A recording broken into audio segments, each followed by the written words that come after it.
ugashyira isezerano ryanje mu kanwa kawe, ubwo uri inyanga guhanwa ukirenza amagambo yanjye, ntago ari aya Penina n'ay'Imana. Ngo dore ukubanye umujura urimo kwishimira kubana nawe, ngo kandi ufatanyije n'abasambanyi. Irakurondoye ngo urashyira ibibi mu kanwa kawe, ururimi rwawe rukara mu buriganya. Tangarije ko yakuntumye ngo nkubwire ngo itarababariye b'i Sodoma n'i Gomora nabo uyu munsi nibatihana izabarimbura. Yambwiye ngo babwire ngo ije guhagurutsa no kongera kwicaza aho usengera hariho hose, icyo waba uri cyo cyose, Imana ije guhagurutsa no kongera kwicaza. Yambwiye ngo ije gusohora no kongera kwinjiza. Iraje kwanika no kwanura, iraje kwimika no kwimura, iraje gutandukanya inkumbi n'amasaka, iraje gukura ibiti byumye mu biti bibisi, kandi ije gukura ibyishushanya ku murimo.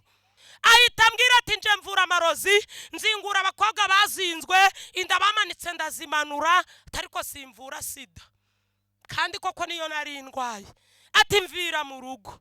Ndamuhenda ndamubwira nti nyibuka. Ngewe ndi Penina mu ka Jean Dodiye. Umugabo wanje niko yitwaga Serindwi Jean Dodiye.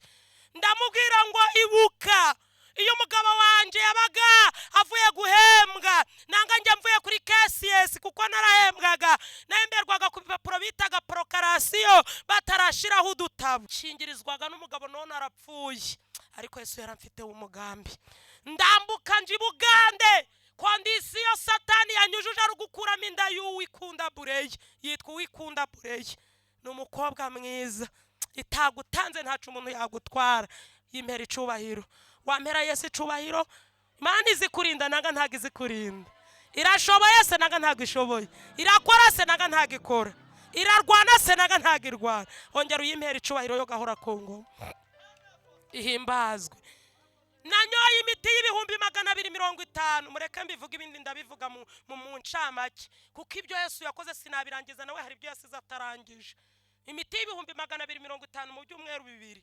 Abandi banywa iyo miti aho bagiye gukuriramo inda mu minota nkaho mvugiye ibi, akabakubiwe kwihagarika akayisoba, nanga se akayihagarika mu Kinyarwanda cumvikana. Mvuze ko abandi banywaga imiti yo gukuramo amada ikavamo inda pari segonde, ariko ngewe ibyumweru 2 n'igice birashira. Nyoye imiti y'ibihumbi 250. Abinjizaga mimakasi hari abatekinisiye mu gukuramo inda, bakampa imiti imeze nk'ikinya ku buryo ntari bwumva ububabare, akwerezamo imakasi nkumva ari gukata, ariko ngategereza ibice by'umwana bisohoka nkabibura. Nahagaze mu idirisha ndavuga nti narakwishe wanga gupfa ngaho imvura nikunyage. Imana irashoboye. Kubinjiye namajije kwivuga, amazina nitwa Nyiramugisha Penina, mvuka mu karere ka Musanze mu majaruguru y'igihugu. Ndi umukristo muri ritorero rya ADPR, ndi umuvuga butumwa bwiza, amina, ndi umutanga buhamya bwaho Yesu yankuye nahangejeje. Ubuhamya nubwaho Yesu yankuye nahangejeje. Mbyaye 4 rero, nari nivuze ariko reka nibwira bambonye ari ubwa mbere, bambariwe ariko bakaba baje n'amatwi yabo n'amaso bandeba. Ndi umubyeyi w'abana 4, mfite abakobwa 3 n'umuhungu 1, n'undi mwana wa 5 ndera. Mfite imyaka 34 y'amavuko. Ni ngombwa Yesu yangiriye ubuntu ampagakiza. Ngewe natangiye gukorera Satani mfite imyaka 14. Satani ntwaza igitugu ankuye mu rugo rwa Kristo. Mama ari umudiyakoni, papa ari umukuru w'itorero. Satani aransaba ankoresha ibyaha bitandukanye. Ibyaha byose muzi bibaho ku isi narabikoze. Ngira ubuhamya bushobora gutwara amasaha 8 iyo mvuze ingingo z'ingenzi, iyo mvuze amakuru y'ibyo Yesu yakoze kuri njewe n'ibyo azakora. Mfite isezerano, ndamutse ibyo byose mbivuze, mbivuga iminsi 7, umunsi wa 8 akaba w'ijambo. Urumva ibintu mvuga amasaha 8 ndezimye rero, ari ingingo z'ingenzi mbivuze bwaca bukira, ariko Yesu aracakora. Imana nishimwe. Yari yarabwiye mama, iramubwira ngo humura, iramubwira ngo Penina uri yivuga njewe, iramubwira ngo naho yagenda akagera ku mpera y'isi kuboko kwanje kuzamusangayo. Nzayimana n'ukuri, Imana yacu isezeranije irasohoza. Mvuka mu muryango w'abana 10 rero, ndi umwana wa 5, mvukana n'abahungu n'abakobwa. Imana ijya yemera ko byose bitugeraho, ariko itangazo ntangaje ndavuze ngo Imana ijya iducunda idushakamo amavuta y'ubuhamya. Hahirwa umuntu wihanganira ibimugerageza uwo namara kwemerwa azambikwa n'ikamba ry'ubugingo. Imana yajyaga ibwira mama ngo nzamuha agakiza, mama akabura inzira, ariko ibidashobokera abantu ku Mana bigira guteyemwe birashoboka. Njya nkunda kwanga itarabeshe mama ntizakubeshe, irashoboye nanga ntago ishoboye. Narinjira muri byinshi, reka dusome ijambo Imana yasize ku mutima, kuko uko dukomeza tugenda tuvuga ibintu biba byinshi, kandi n'iki gihe abantu bakeneye ijambo, ugasanga nsezeye nsubiye kwicara ntavuze ijambo ry'Imana ryose ntirikenewe. Twaribwiwe n'ubumpagurutse ndivuga, n'impava hari abandi bazahaza bavuge. Mureke dusome ijambo ry'Imana. Iri jambo ushobora kuba uryumvishe mu matwi yawe inshuro irenze imwe ndivuga, nanga si Imana ivugira mu kanwa kundi muhanuzi, ariko aya masaha rigarutse ririsha ku buzima bwawe. Haleluya! Tugiye gusoma Luka 7:11, ni ijambo Imana isize ku mutima. Nturyumve nk'iryo umenyeye, ufite Bibiliya tugendane, utayifite dutega amatwi. Haleluya! Luka 7:11, reka tuhagere. Abandi kamwandike, abasoma dusome, ngewe ndi bwisomere, noneho nze no kurivugaho nkomeze mpanura uko ntegetswe. Haleluya! Mwahageze? Luka 7:11, ku batazi gushaka babirinduye impapuro ni page 66. Yesu atugirire neza. Luka 7:11, reka dusome mu izina rya Yesu. Titire y'ijambo iravuze ngo azura umwana w'umupfakazi. 11, bukeye aja mu mudugudu witwa Nayini, abigishwa be n'abantu benshi bajana nawe. Ageze hafi y'irembo ry'umudugudu ahura n'abikoreye ikiriba. Uwari upfuye yari umwana w'ikinege, kandi nyina hari umupfakazi. Abantu benshi bo muri uwo mudugudu bari bamuherekeje. Umwami Yesu amubonye amugirira imbabazi, aramubwira ati wirira. Yegera ikiriba agikoraho, abacikoreye barahagarara. Ati muhungu, ndagutegetse byuka. Uwari upfuye arabaduka atangira kuvuga. Yesu amusubiza nyina. 16 waravuze ngo bose baterwa n'ubwoba bahimbaza Imana bati umuhanuzi ukomeye abonetse muri twe, kandi bati Imana igendereye ubwoko bwayo.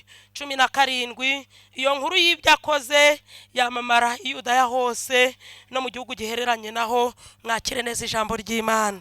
Yesu arashoboye nanga ntagashoboye. Ndatangaje ntararivuga ngo uko yarari kera, n'uyu munsi ni kwakire. Yesu wacu ntago ajya ahindurwa n'ibihe. Uyu mwami twicaye imbere ntago ajya yanurwa imvura iguye, nta nubwo ajya asaza ngo yicumba akabando, ntago ajya avuga ubujajwa, nta nubwo ajya avuga uburimi ngo nzaza ejo, ntago ajya avuga amasigara cicaro. Iyo asezeranije arasohoza. Arashoboye nanga ntagashoboye. Iki ni igitangaza Yesu yakoze. Ntago ndajya inyuma y'ijambo, amatwi murayafite mwabyumvise. Ijambo riravuze Luka 7:11, ngo bukeye Yesu ajya mu mudugudu witwa Nayini. Reka ndisubiremo, ngo abigishwa be n'abantu benshi, Bibiliya iravuze ngo bagira gutemwe bajana nawe. Ngo Yesu ageze hafi y'irembo ry'umudugudu, Bibiliya iratubwiye ngo ahura n'abikoreye ikiriba. Ikiriba ku batari kugisobanukirwa ni isanduku nanga se n'umurambo. Ngo Yesu ahura n'abikoreye ikiyemwe ikiriba. Uyu munsi Yesu arakora ku kiriba cyawe. Ngo Yesu ahura n'abikoreye ikiriba. Bibiliya ibisobanuye neza ngo wari upfuye yari umwana w'ikinege. Iravuze ngo kandi nyina w'uwo mwana yari umupfakazi. Mu magambo yumvikana yari amufite ari umwe kandi nta mugabo, sibyo? Ngo nyina w'uwo mwana yari umupfakazi. Yesu mbere yo kugira ngo akore ibindi byose, ngo yegera uyu mubyara amubwira ngo wirira. Yesu ku kibazo cyarakubwiye ngo wirira. Haleluya! Unyikiririze nanga ntunyikiririze, ariko iminsi ba myinshi igahimwa n'umwe. Yesu icyo yabanje gukora yabwiye uyu mubyeyi ngo wirira. Bibiliya iravuze ngo arangije yegera ikiriba, ngo agikoraho nimumvugira ngo amina. Yesu akora ku kiriba. Bibiliya iravuze ngo Yesu akimara kugikoraho, uwari upfuye arabaduka, ngo arangije atangira kuvuga. Bibiliya iravuze ngo icyo Yesu yaraje gukora ico arangije aramuterura uwo mwana amusubiza nyina, ngo aramuterura amusubiza nyina, ngo abantu bari baraho babibonye bose baterwa n'ubwoba. hari ibintu Yesu agiye kugukorera, ubwoba bw'abavuze kuzapfa ari ntacyo wimariye bugiye kubataha. Yesu ngo aramuterura amusubiza nyina, ngo bose baterwa n'ubwoba, ngo bahinda umushitsi, ngo barangije guhinda umushitsi kwabo kubatera no guhimbaza Imana, ngo baravuga ngo umuhanuzi ukomeye ngo abonetse muri twe, ngo barahamya naho ngo baravuga ngo Imana igendereye ubwoko bwayo. uyu munsi ndabarahiye ko Imana yabagendereye. mwayumvisha dutangira Imana yatugendereye, ngo nuko barabyivugira ngo kandi Imana igendereye ubwoko bwayo. ijambo riravuze ngo iyo nkuru y'ibyo Yesu akoze iramamara ahantu hose. Imana igira ibyo ikora ku buzima bwawe byamamare. icamuko ndi kubyumva abantu nabo bakabyumva, ngo nuko iyo nkuru y'ibyo Yesu akoze iramamara i Yudaya hose no mu gihugu gihereranye naho. Yesu akora ku kiriba, azura ibyawe byapfuye nibirangiza byamamare. reka manura ngo mvuga ngo Yesu nakore ku kiriba agusubiza ibyawe byari byapfuye ari bizima, ibyo byapfuye abihindura bizima, narangiza bigusubize birangize byamamare, byamamare mu isi butuyemo. Yesu akora ku kiriba byamamare mu mudugudu, Yesu akora ku kiriba byamamare ku murenge, Yesu akora ku kiriba byamamare ku kagari, Yesu akora ku kiriba byamamare ku itorero, Yesu akora ku kiriba byamamare mu kazi, akora ku kiriba. mwampera Yesu icubahiro. Yesu agiye gukora ku kiriba, Yesu agiye gukora ku kiriba. ndaza kurigaruka ndimo gusoza.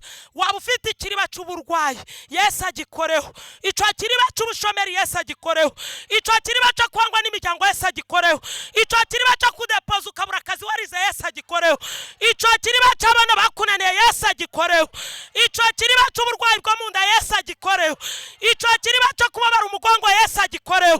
Yesu akora ku kiriba cyo kubabara agatuza n'ibitugu, Yesu akora ku kiriba cy'amaso n'amenyo, Yesu akore. ariko Yesu agikoreho nanga ntagikoreho, akora ku kiriba cye mu izina rya Yesu. Yesu akore ku kiriba. naramubonye akora ku kiriba, ankorera ku kiriba ntaramumenya. Yesu yigeze akora ku kiriba cy'indwara ya sida, nari ndwaye imyaka 8. ibidashobokera abantu ku Mana birashoboka. ubu buhamya njya mutanga abantu bakaba batarabwiriza, atanga ubuhamya batari kanarabesha, bamwe bakanga mbese sida irakira. ibidashobokera abantu ku Mana bigira gute yemwe? Yesu arakiza. narwaye sida uyu mureba imyaka 8, nubwo wenda umwanzi w'ibiharaba amasaha. iyi sida narayirwaye imyaka 8, cyari ikiriba gikomeye. iyi sida yanyiciye umugabo wari umupolisi, yapimaga 105, apfa afite ibiro 18, ari uruhu n'amagufa gusa. bwira mugenzi we ngo cyari ikiriba. uyu mugabo akimara gupfa nyuma y'umwaka umwe, nanje sida iranyataka kubera no kwiheba. nta Yesu nari narakakiye, ntago nari ntunze Yesu, ariko Yesu n'abatamukorera ajya bagirira neza. nkanswe hoteli ntambwe ukaza mu nzu ye, Yesu wacu aho yageze birahinduka. uko abisanze sikabisiga. Yesu wacu ibyo bijya bitangira bitagira ishusho, ariko bikaza kurangira bifite ishusho. Imana nishimwe. nabivuze ko ari rudatetereza bamwisunze, nabivuze ko ari data atari data wacu, nabivuze ko ari El Shaddai, ari Rohimu, ari intwari mu ntambara. Yesu akore ku kiriba. Imana irandengera. umwaka umwe ushize umugabo wanje apfuye, nanje sida iranyataka. mva ku biro 78 napimaga ngera ku biro 22. mva ku basirikare 600 barinda umubiri, nsigara n'abasirikare 4. nari narabyimbye amatama, narabyimbye ibirenge, narabivuze ku cyumweru nubwo yari amasaha makeya, nikoragaho gutya ivura igatumuka. uyu mureba nta cyizere cyo kubaho nari mfite. ndashima Yesu kuri umuntu mu rupfu akamusubiza ubuzima. Dawidi aravuga ngo nibutse iminsi ya kera nkuramburiye amaboko. iyi sida mbabwira narayirwaye. ijambo rikambwira ngo twe turasiganwa ariko ntituri nk'abatazi iyo tujya, turaterana amakofi ariko ntiduhushwa. icyo dushaka no gusingira icyo Kristo yadufatiye. ubu ngewe hari abantu bajya bibesha bakavuga ngo umuntu ntiyakora biriya bintu byose ngo bimugwe amahoro. hari n'abajya bantega iminsi bakambwira ngo basenze babona injewe imbere yanje ngo ngiye kugwa ngasubira inyuma. nkababwira nti mwebwe aho Yesu yankuye, impamvu mubivugisha aya matama abiri ntago muhazi, kuko Yesu yatanze ingabo kugira ngo nkizwe. ni ukuri mbabwije ukuri ko yampamagaye uyu mureba ntago nari uwo kubabarirwa.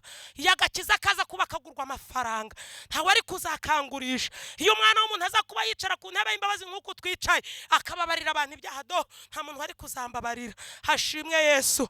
Ngewe uyu mureba sinababariraga n'uwo nabyaye, ariko yera yarambabariye.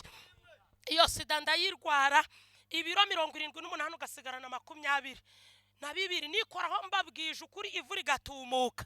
Bwaracaga nkavuga ngo ntiburi bwire, bwakwira nkavuga ngo ntago buri buce, ariko te waravuga ngo irizaba imbuto ntirimungwa. Araririmba uriya mugabo atewe n'ubwo Satani ajya murwanya, ariko ubutunzi buri burya niho n'umujura aza. Ntago umujura yakora ikosa ryo kurima inzu atanetse ikintu ari butwaremo. Twebwe rero turi ubutunzi, Satani ni umujura. Ariyo mpamvu duhora turasana turi ku rugamba, twe kwiyambura umwambaro kuko urugamba turacaruriho. Te waravuga ngo irizaba imbuto ntirimungwa, aravuga ngo ndi yose aramungwa ariko munyumve baroko, ngo ariko irizaba imbuto rigasigara. Aravuga ngo bakaritoranya mu bihuha ariko rikazame. Aravuga ngo ahantu Yesu yadukuye ni iwabo w'inyamaswa, hari mu butayu budatuwe. Te waravuga ngo hari hegereye urupfu. Araririmba mu gihe cyaravuga ngo uzikurinda Mana, naho abarinzi barorera ndabarahiye. Imana yacu umudugudu yawurinda. Sidira iranyataka. Ngewe narananutse ku rwego ukuntu ukuri kwizatanga ubugingo. Narananutse ku rwego izi nyama z'ikibuno zashizeho. Ndashima Yesu wagaruye amatama n'amatayi. Hashimwe Yesu. Inyama zishiraho. Imana ijya yita ku batagira shinge na rugero. Nsigarana amagufa abiri ameze gutya nk'izi nkonje. Uko mwicaye ngewe ntago byashobokaga. Nahagararaga abandi bicaye, ntawanyimye icicaro. Naricara gutwa tugufa nkumva turazamutse, umva tugahita tunjomba hano kutunyama twasigaye, nimba ari impyiko twajombaga, nimba ari kuko zagwara uruhu n'amagufa gusa. Nuko bavandi ndabarahiye, hacizere cyo kubaho nari mfite. Hashimwe Yesu. Yavuze ngo bahubaho. Mana nishimwe. Naravuze ngo nkurikije aho Yesu yankuye nkashingira, naho mwijuru haturuka itangazo rivuga ko Yesu atazagaruka. Ntago nzava mu byo nizeye. Iyo baravuga ngo gukiranuka kwanje ndagukomeje kandi Yesu azancoze. Iyo baravuga ngo nzapfa ntikoye kubinyangamugayo, iyi Mana ntago nayihemukira. Yesu we, naragenda gukagira ngo ndikuza kandi ndi kugenda. Nihagararaga nari mbivuza abandi bicaye. Nari naragize ikibazo cyo kubura imbaraga kubwerero kwa kundi mwebwe mugenda mugasutama, ngewe nayagwagamo. Ntago rero byakundaga ko njya mu bwiherero, nari narafashe umushumi ndawukenyera.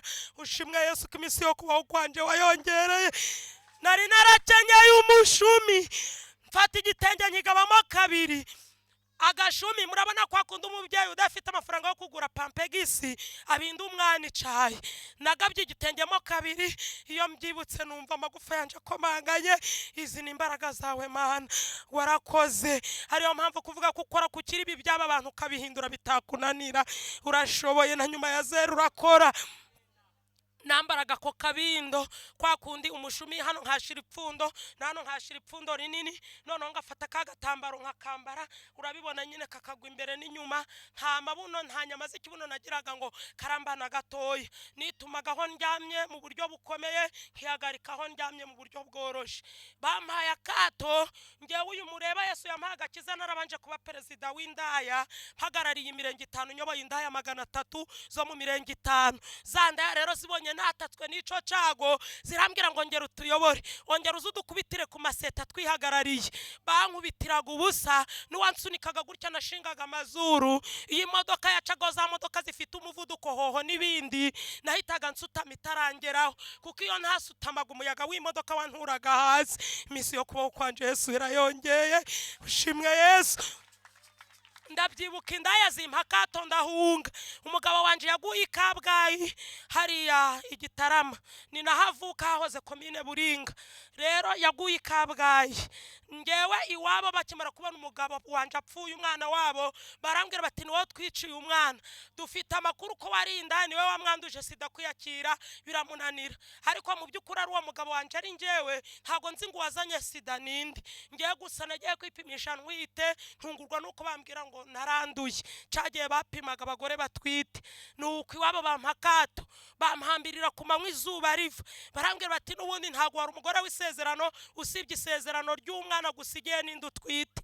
Yaransigiye inda y'amezi 3 n'icuke y'imyaka 4, bankorera akamatera ka sempre sinzabyibagirwa, ibintu bifite agaciro biremereye bambuza gukora no kuri na kimwe. Nerekeje iwacu, mpageze rero ubwo nyine sidinyata kuko akato ndagahabwa. Indaya nayoboye ico gihe cyose zikambwira zituzongera utuyobore, uzongera udukubite, uzongera udufatireho furi, bati byawe byarangiye, bakambarira iminsi. Ndavuga ngo sindagwa mu maso y'aba bantu niswe perezida wabo, uyu munsi nkaba ngiye kuhasebera. Mfata inzira nerekeza igahanga. Yesu ni inshuti nziza, aho data na mama batabaye Imana yarahabaye irandengera. Nerekeza igahanga hejuru ya Kicukiro santire, iwabo w'umugabo bampaye akato, indaya zimpaye akato, imiryango impaye akato. Byari bikaze, cagiye batangaga akato ariko bisa n'ibiri gushira, ariko nje bakampaye cyane. Nerekeza igahanga hejuru ya Kicukiro santire, habaga umugore w'umucunyi, yari inshuti y'umugabo wanje. Ndavuga ku kiriba Yesu yakozeho. Hari umugore w'inshuti y'umugabo wanje yari umucunyi, yahaga umugabo wanje imiti yo kugira ngo akorereho mu kazi, kuko umugabo wanje yapfuye atakiriye Yesu. Muze kubyumva n'ubu ngira agahinda, ariko Imana ikambwira ngo wowe yashakaga ninje. Hari abana b'ubugingo, hari n'abana bo kurimbuka. Uwo mukecuru njayo ngira ngo ari bumfashe ampicumbi, ariko mu kigeragezo nta murwaza, nta murwaza mu kigeragezo. Iyo ikigeragezo caje ari cawe muroko, wakwitwa umurozi utaroga. Ikigeragezo caje ari cawe wakwitwa umusinzi udasinda. Ikigeragezo caje ari cawe wakwitwa umusambanyi udasambana. Ikigeragezo caje ari cawe wabura wadepoza ukabura akazi warize. Ikigeragezo caje ari cawe warara hanze kandi umugabo yarakuzanye ngo mubane mu mazu. Mu kigeragezo nta murwaza, kereka Yesu wenyine. Inshuti zo mwisi zo nta kigenda.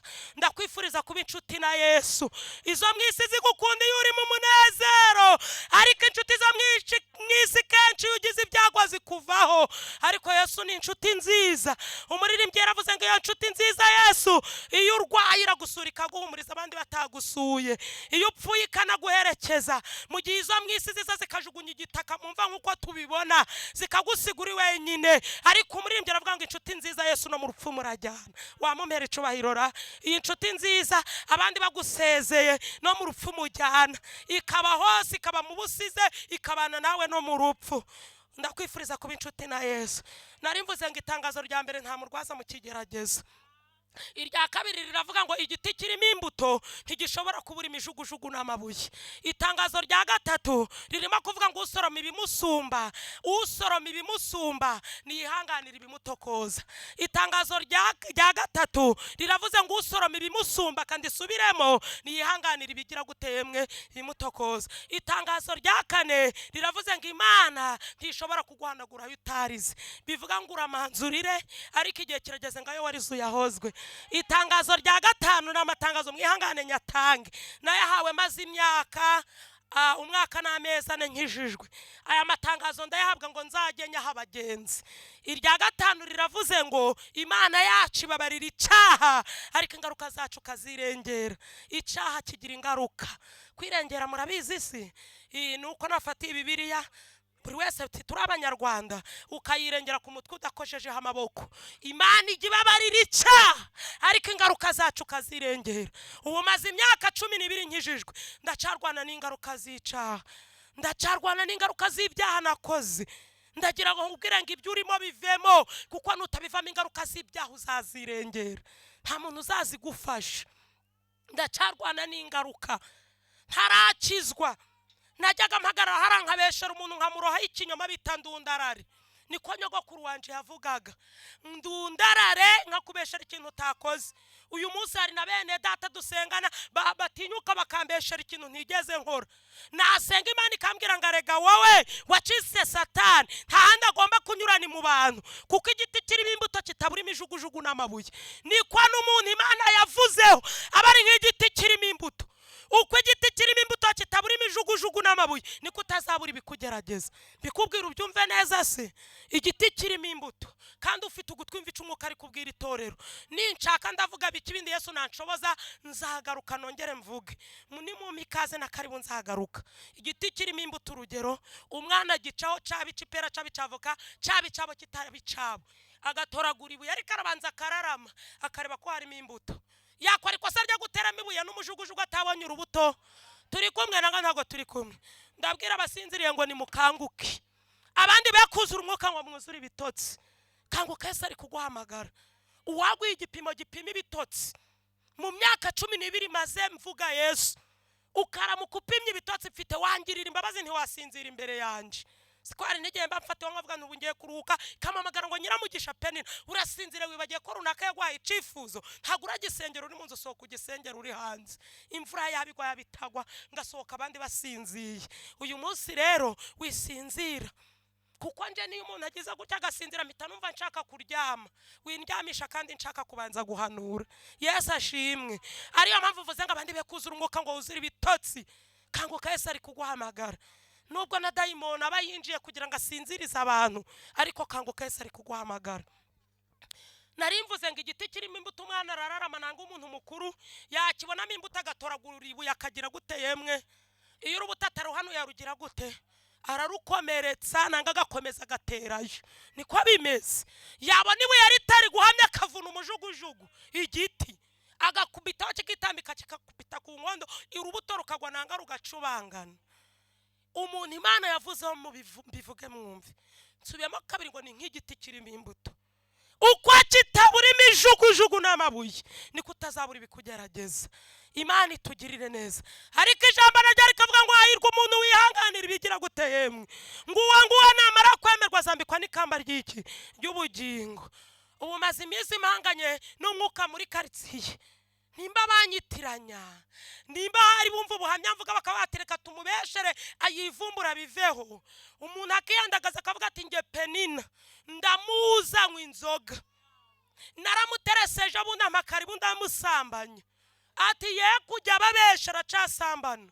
Nejo bundi mva hano nahuye n'ikigeragezo ndi Sodoma mvuga Yesu mpamagara bihana, undi muntu wo kuri uyu mudugudu simuvuze nzamuvumba, ateranya inama ku ruhande arabagira ati bari kuvuga ari kubabesha kandi ni umukirisitu. Atari kubabesha. Sinzi umuntu uvuga ati mbese nk'ibyo bintu byo kukuza inkuru yaba ariyo yaba atariyo uroroga imitima y'abantu kubera iki? Ati nje turaturanye kandi nukuri kwizatanga ubugingo. Ibyo yababwiraga umuntu umwe ngiye gutarambye ati hari umuntu wavugaga yuko ugisambana. Ni gute uvuga ko abantu basambana Imana izabahana kandi hari umuntu wivugiye kugisambana? Ndababara ndavuga ngo ariko ubwo Yesu nkunda ndamahoro. Muririmbyi yaravuze ngo byose bizambera byiza, aravuga ngo naho ndiho naho napfa nzi ko nkundwa n'Uwiteka, ariko aravuga ngo Yesu azi ibyo nkenye byose ndamahoro. Yesu yaravuze ngo namwe muzahirwa. Mwihangane kuko mvuze iki kintu ntago byari na ngombwa ngo nkivuge, rika abantu bahagurukira kungusha no kundenganya bazahura n'akaga gakomeye. Ijambo riravuga ngo namwe muzahirwa ubwo bazabatuka, ni muri Matayo, bakabarenganya bakababeshera ibibi byinshi babamora, ngo muzishime munezerwe, ngo kandi mumenye ko ingororano zanyari nyinshi mu ijuru, ngo dore uko bagenjeje abahanuzi ba kera niko namwe bazabagenzereza, ngo muri umunyu w'isi, ngo mbese umunyu yukayutse.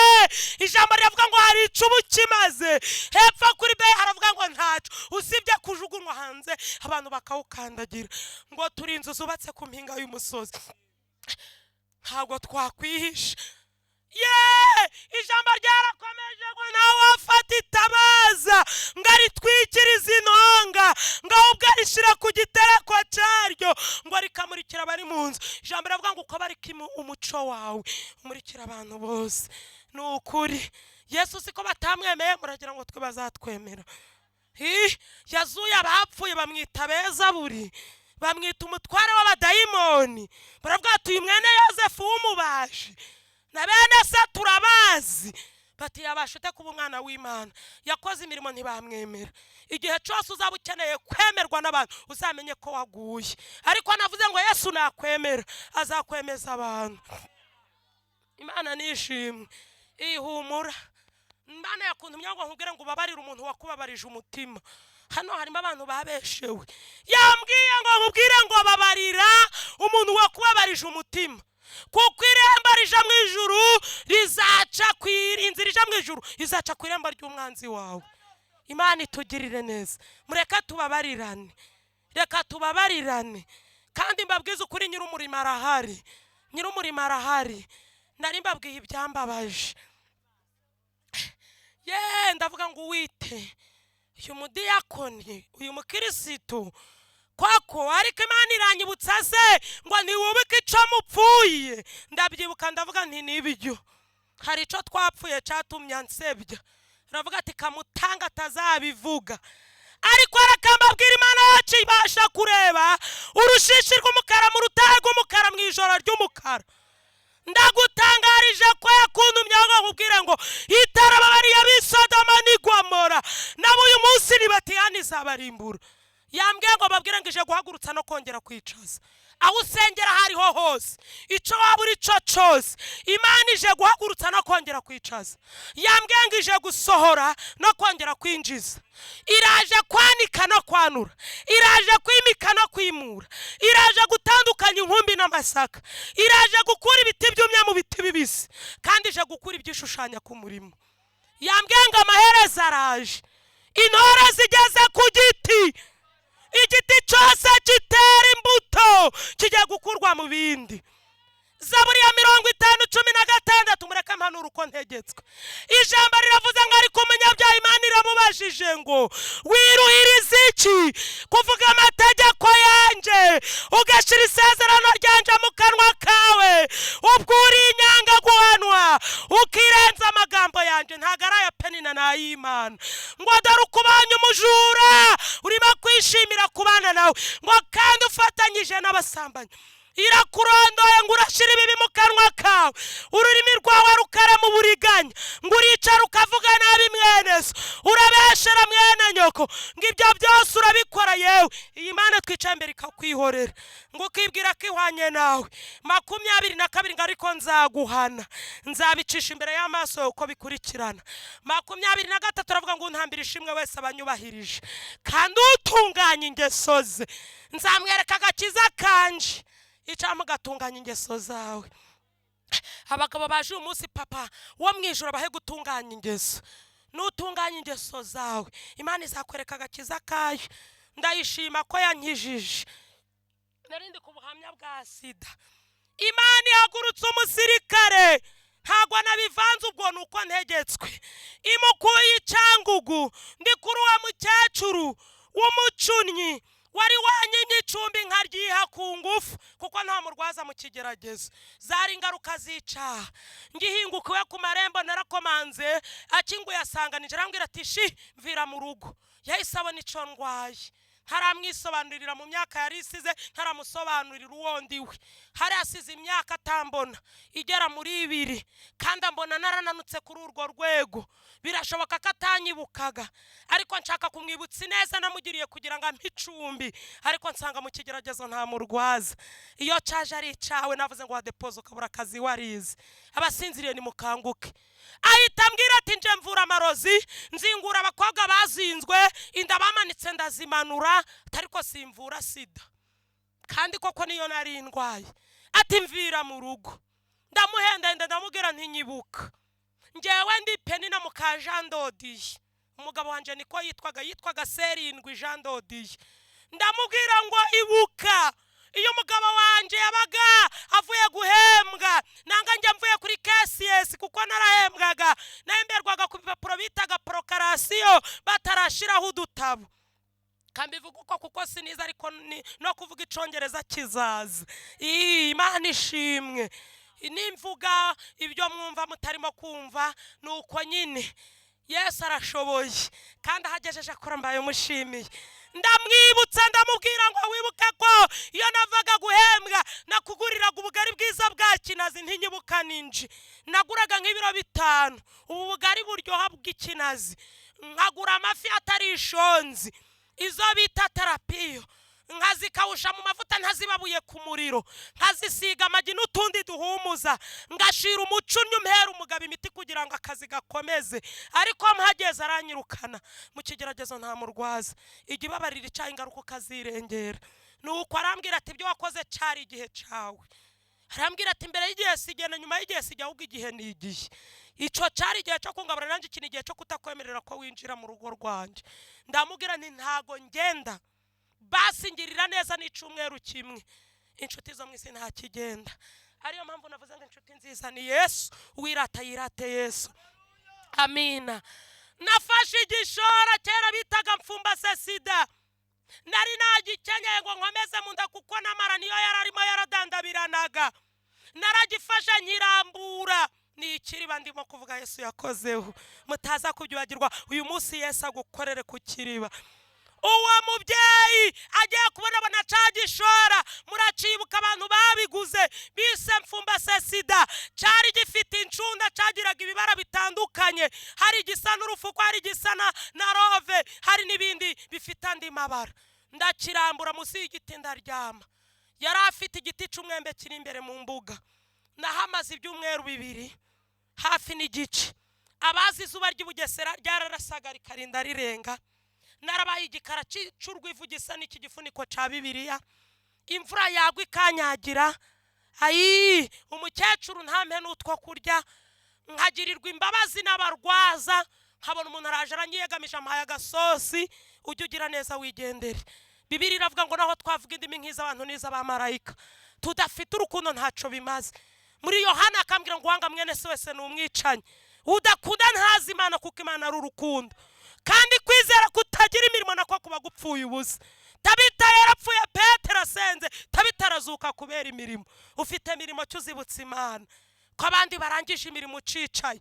Yakuntumye irambwira ngo ikisigiye cyo kwicara ahubwo muhaguruke dukore kuko umukoresha agiye kuza kuduhemba. Yambwiye ngo mbasa abagenzi ngo ko mwicaye nkiri kuri ubuhamya. Mbese mwaba mwarashaje urugendo ngo nimbaza abakozi ngo mbese ko mutagikora imirimo yararangiye cyangwa mufite konje.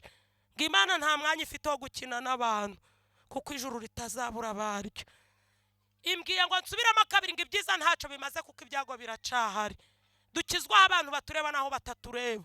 Tuba abakristo badahindurwa n'ibihe kuko ibihe bihindutse n'abantu barahinduka. Umunyarwanda yaciye umugani aravuga ngo abwirwa benshi ariko akumva. Mwansubiza abaroko. Abwirwa benshi ariko akumva. Nta nduru ivugira ubusa ku musozi. Reka uyu mugani tuwuce nubwo ari ku ruhimbi. Igiti kigwira uwo gisanze kandi udahari igiti ntikimugwira. Ufite ugutwi umva ico umwuka ari kubwira itorero. Mana itugirire neza. Ndabyibuka mparyamye. Yesu yari yaranyibikiyemo umukozi.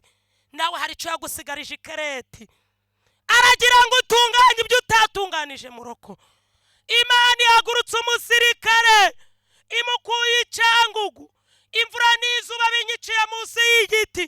Umukecuru nagiriye neza mu gihe cya nk'uko yabimbwiye no mu gihe canje. Ntangirira imbabazi. Navuze ngo data na mama batabaye Imana yarahabaye irandengera. Yankuye mu rupfu insubiza ubuzima. Yo, ndabyibuka ari umumama wari warwarije umwana urushwima. Yarazaga uko aje gusimbura mukuru we wamufashaga kurwaza uwo mwana, akaza akareba ko nitumye, akankuramo cacahi, akagifura kakapande kandi nakakakanyambika, kamara kuma nakakandi nisayidiyemo nakakakanyambura, akajya kurobesha udufi bita indugu tuno dusamake duto, agatogosa agasosi agashiramo utunyanya n'udutunguru, akangaburira abwira Imana tuzanyibuka ko nagaburiye uyu murwayi.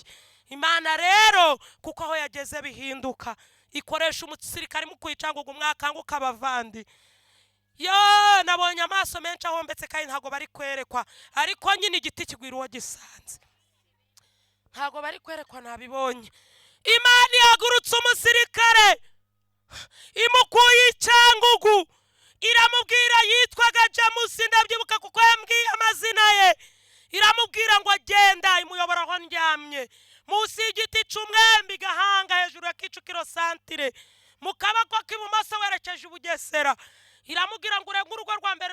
urwa kabiri, urwa gatatu ni amatafari ya rukarakara, urwa kane ni imiyenzi izitiye neza.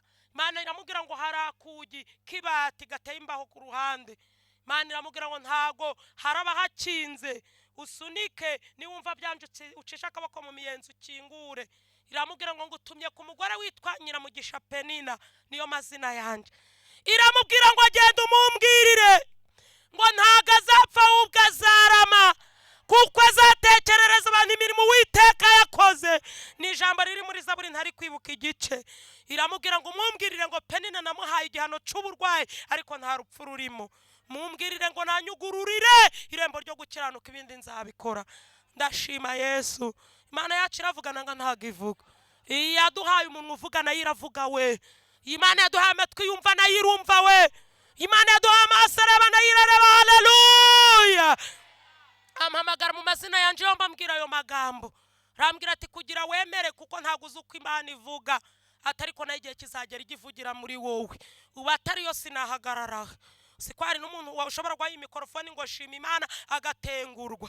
Izi nazo ni imbaraga z'Imana. Hashimwe Yesu. Muririmbye aravuga ngo numara kumwemera nk'umukiza uhamye mu bandi ibyo yagukoreye. Ariyo mpamvu kubivuga nta soni. Yesu n'umugabo uruta abandi bagabo. Niwe wankuye kure anzana mu nzu ya Samana agakiza ku buntu. Mwongere mumfasha abafite amaboko mazima tumuhereze icubahiro. Abasinziriye nimukanguke pepera Yesu. Haleluya. Arambwira turi Nyiramugisha Penina wo kwandigize Jeanne papa wanje umbyara na mama wawe Akimana izanye Rusi mu mudugudu wa Mugwati mu murenge wa Nyange mu kagari ka Civugiza mu mudugudu wa Mugwati ntara y'Amajyaruguru. Ndavuga nturi Imana umuntu w'umunyacyangugu menya amazina ya papa na mama n'akagari n'umudugudu iravuga nanga ntago ivuga, irashoboye nanga ntago ishoboye. Haleluya. Babyumvise. Arambwira ati tariki 7 z'ukwezi kwa mbere Imana irambwiye ngo isize iherezo kuri sida. Ndavuga nje nta cizere cyo kwa mfite ati baho niko ndi hakuntumyeho. Uyu munsi ndiho.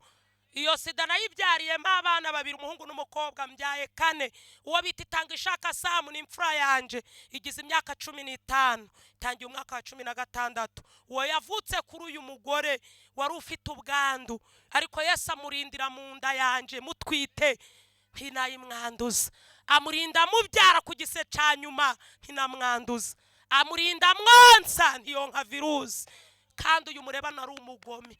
Njewe ntago nababariraga n'uwo nabyaye. Urukundo rw'Imana muri 149 yaravuze ngo rusumba izuba rusumba ukwezi. Aravuga ngo nikuzimu rugerayo. Aravuga ngo nta warondora uko rungana. Imana ishimwe n'ikirara cinzerereza urwo rukundo rwatumye Yesu acakira. Ngewe naravugaga ngo nshaka kuzapfa nta mwana nsize imusozi. Muganga yampaga umuti wo kuha abana. Abantu bakora muri izo service za ARV. Nanga sizi service ziha abarwayi ba sida umuti. Iyo umugore atwite hari umuti bamuha, harimo twatunini bita feri na twari ibyo turinda indwara ku mwana uri mu nda. Harimo n'indi miti muganga gukurikirana bitewe n'uko abona umeze aho ubuzima bwawe bugeze. Hari umuti rero muganga atanga abaha umwana kugira ngo atandurira mu masereka. Munyumve ntago nari uwo kubabarirwa, sibye Yesu wambabariye. Uwo Samu nagerageje kumwica ariko ntiyapfa. Bivuga ngo Imana itagutanze ntacu umuntu yagutwara. Hejuru y'imbaraga z'abarozi n'abakonikoni, hejuru y'imbaraga z'ubwo burwayi bukuruhije, hari imbaraga z'Imana. Uyu mwana nafataga umuti muganga mpaye nkihuta cyane nkigera mu rugo kugira atagira ibinyibagiza, ngahita nkuta mu musarani, ngahita mfata ikibere kidakingiye nkonsa umwana mukomanga mubwira nto nka woga apfawe. Ngenda umuti wo kukurinda kwandura sida, nahagaze ku gasozi ndayihamagara ntuzapfe nkuko nanje nzapfa. Ntago nari uwo kubabarirwa, nari shitani, nari narapfuye mpagaze. Ndashima Yesu wansubije ubuzima. Wabura umugo muri riteraniro mwanzi bihe n'amasaha ariko ntiwageza hanje. Wabuzitwara ukazikuramo. Nsubiyemo ngo amaraso yizi impinja ari kurira. Kubaho Uwiteka nibwo bwenge, kandi kuva mu byano kujijuka. Ibwira umuntu iti dore kubaho Uwiteka gusa nibwo bwenge, kandi kuva mu byaha niko kujijuka. Samu mwonsi ibera ridakingiye Yesu aramurinda. Agize 15, ni umusore mwiza. Mpereza Yesu icubahiro ariko abantu mudasinzire. Ni umusore mwiza njye ndeba nkuzura umwuka wera. Ni fotokopi kuri papa we. namuhaga ibiri 105. hari ikigabo kinini kirekire naramurebaga nkavuga ntushimwe nubwo nkwe mu muhanda ndinda yantu ariko ntunsondetse. Rero iyo foto niyo nasigaranye. Ni umwana w'ibigango iyo ari kugenda ntiwamenya ko afite iyo myaka. Ndavugaga nti nicubahiro cawe Yesu. Bureya nawe n'umwana wanje wa kabiri nawe namukoze ibyo nakoze Samu. We naramwangaga butindi. We naramwangaga ku rwego nanatwisindaye mbonye papa wapfuye yinsigiye amafaranga bampaye muri polisi ngo amwe bita impozamarira nanga se ayandi bafashisha umugore wari uw'umukozi. Ndabyibuka byari 700. Sinzi uko babigenje bampiye envelope. Umutima umwe urambwira ngo nyoko bukwe nubwo kwanga wimusiga gutyo. Nkuraho 200 ndabimuha 500 nyakubita ishakoshi. Satani agenda nyongorera ati wowe wambuka ibuganda kuko nari ntuwe mpazi duturanye n'umupaka ujye gukuramo iyo nda kuko ubugiye gusubira mu mwuga neza. Wacingirizwaga n'umugabo none arapfuye ariko Yesu yaramfite umugambi. Ndambuka nje Bugande kondisiyo Satani yanyujuje ari gukuramo inda y'uwikunda Bureya. Yitwa Uwikunda Bureya. Numukobwa mwiza itagutanze ntacu umuntu yagutwara. Yimpera icubahiro. Wampera Yesu icubahiro. Imana izikurinda naga ntago izikurinda. Irashoboye se naga ntago ishoboye. Irakora se naga ntago ikora. Irarwana se naga ntago irwana. Ongera uyimpera icubahiro yo gahora Kongo. Ihimbazwe. Nanyoye imiti y'ibihumbi 250. Mureke mbivuga ibindi ndabivuga mu ncamake kuko ibyo Yesu yakoze sinabirangiza nawe hari ibyo yasize atarangije. Imiti y'ibihumbi 250 mu byumweru 2. Abandi banywa iyo miti aho bagiye gukuriramo inda mu minota nkaho mvugiye ibi akabakubiwe kwihagarika akayisoba. Nanga se akayihagarika mu Kinyarwanda cumvikana. Mvuze ko abandi banywaga imiti yo gukuramo amada ikavamo inda par seconde ariko ngewe ibyumweru 2 n'igice birashira. Nyoye imiti y'ibihumbi 250. Abinjizaga mimakasi harabatekenisiye mu gukuramo inda bakampa imiti imeze nk'ikinya ku buryo ntari bwumva ububabare. Akwereza mimakasi nkumva ari gukata ariko ngategereza ibice by'umwana bisohoka nkabibura. Na Imana yandinze impfu kuko yari mfite umugambi. Ndamara maze ndavuga ngo muri 200 nsigaranye. Urumva kurya no kunywa no gukuramo inda 300 yarashize kuko nambukanye 500. Nsigaranye desa habe n'umutima wo kumbwira ngo yagure n'umurimo ujye uhingiramo abana imboga. Reka da nari naramaramaje mu byaha ntiwabikora ngo ugezanje kubaho Uwiteka nibwo ubwenge. Ndagenda nambuka nabagaho bita hotspot Gisoro. Njya ku mugabo w'umufumbira wita Muhawe ufite hotel bita Evergreen. Njya kuhasaba akazi ariko ntago nari nkeneye akazi yari aderese yo kugira ngo mbone aho nkuriramo indandi. Mbonye byanze ntega Jagwa yo bita Simba nanga se Trinity. Ndakomeza Kampala na Mirembe ahantu bita Mubende. Hari umugore nari nzi ukuramo inda ku rwego rwo hejuru. Si ubwa mbere nari ngiye kuko nagiraga abakiriya mushira. Ngewe nari umwagenti wa Satani ariko umunsi ndi umwagenti w'Imana. Hashimwe Yesu. Ngezeyo ndamubwira nti nakuzaniye abandi uyu munsi nanje ndizanye. Ntimfite inda hayambanye inzirondo. Yakuragamo inda akoresheje ibiti by'isombe. N'indi miti yahaga umugore uje gukuramo inda ntabasha gusobanura ngo ni iyi ariko yarayiguhaga igiseca nyuma nk'ico kubyara kikaza. Yanyurije iseta nka babandi muzi umugore wabyaye uri hano hahandi batwuriza igiseca nyuma kije tugiye kubyara. Uwo mugore ukuramo amadana wagira iseta anyuriza iseta azana ibiti 2 by'isombe namuhaga abakiriya kurama amada ariko ntago narungurukaga ngo ndebe uko ari kubikora. Yaragiye asana ibiti 2 by'isombe. Urabona ko ibiti by'isombe iyo harangoye hamababi biba bifite ibintu bimeze nk'aho amashami yacitse nyine. None arandyamisha ansomye uwo muti ibitama 2. Arambwira ati ndi gukorera abandi yarandi gukuramo amada wowe ryamugaramye nyine kumutegereza ngo umuganga guha uruhinja ugiye kubyara. Ati ni wumva ikintu gikubise nk'umusonga hano ku bwongo uhita usunika umwuka. Ati ni wumva umuyaga ukwinjiye mu ndu mpamagare. Ndi kumpamagara ndabizi urabishobora kuko ndabizi ubwo kuvamo kwinda kuraba kugeze. Nagize gutya nyimira bya bitama 2 by'umuti nko mu minota 2 nagiye kumva numva cya kintu kinjombye nk'urushinge ku bwongo. Mpita nsunika umwuka numva wa muyaga winjiye mu nzu nkuko yabimbwiye. Ndamuhamagara ni muganga nti ngwino bya bimenyetso ndabyumvisha. Aza yiruka afite ibiti 2 by'isombe biringaniye. Yahise agera gutya binyinjiza hasi mu mwanya w'ibanga abyinjiza biringanije. Ageze imbere arabisobekeranya gutya hagati numva afatiyemo ikintu. Birumvikana ko yari umwana inda yari iri gushika mu mezi 5. yarakuruye akuruye nimba nyababyeyi igira urugi ntimubimbaze narabivuze bamwe aravuga ngo ariko ngo ubundi ngo nyababyeyi uzari igiki simbizi nanjye nyine kuko sindi ifotora mu nda ngo ndebe ariko Imana ifite uburinzi nagiye kumva numva ikintu gihurudutse nk'urugi rucitse feri kirakubita gikubitiramo bya biti wa mama atarakurura ngo akureyo wa mama akuruye birafata birakomeza arakurura numva n'ububabare burenze uko nari kureka igise cyo kubyara ariko ashikuzamo ibiti umwana atamuzanye arongera arambwira ati ko mbona bikomeye kokora taryo wambwiye ngo iyo ndangura abana ari inzirondo nticane ati kabisa arongera binkora inshuro ya kabiri n'ubundi agize ngo akurure nuko cya kintu kimeze nk'urugi kirongera kirakubita gifungiranyamo bya biti arongera arakurura mbabwije ukuri nagize ububabare umva abakorera satani bari kurushwa n'ubusa haragwawe abanyabyaha banze kubireka bicara bazi ko bicaye hejuru y'umuriro ariko reka nkubwire nimba Imana igufiteho umugambi uhumura ntacu umuroza azagutwara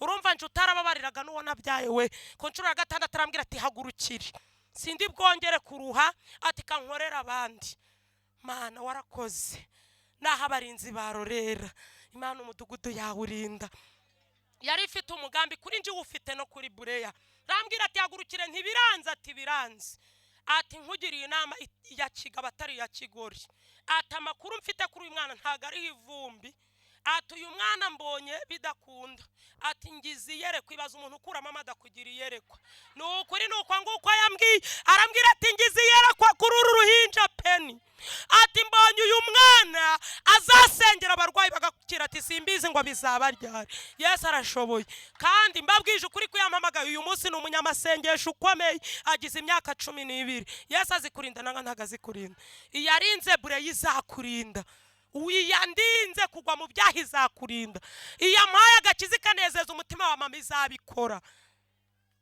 arambwira ati uyu mwana azaririmba abantu buzura umwuka wera niwe waririmbye yandirimba ivuga ngo aho umwana arira nyina ntiyumve nubwo abafite ubushobozi bamushishuye ariko niwe wayiririmbye afite imyaka 7 irivuga ngo aho umwana arira nyina ntiyumve irumva kandi gatabara ujye usenga wongera usenge wongera usenge niyo waba ufite akuka gakeya nta munyagara wisenge sho n'impamo ni Bureya wayihimbye n'ukuri arongera aririmbira yivuga ngo hari ibanga abana b'Imana tugendana hari ibanga abana b'Imana tugendana iryo banga sagasha ko kuri Nyirangarama kandi sina yetaje abakungu barata iryo banga n'umwuka wera Imana yatwihereye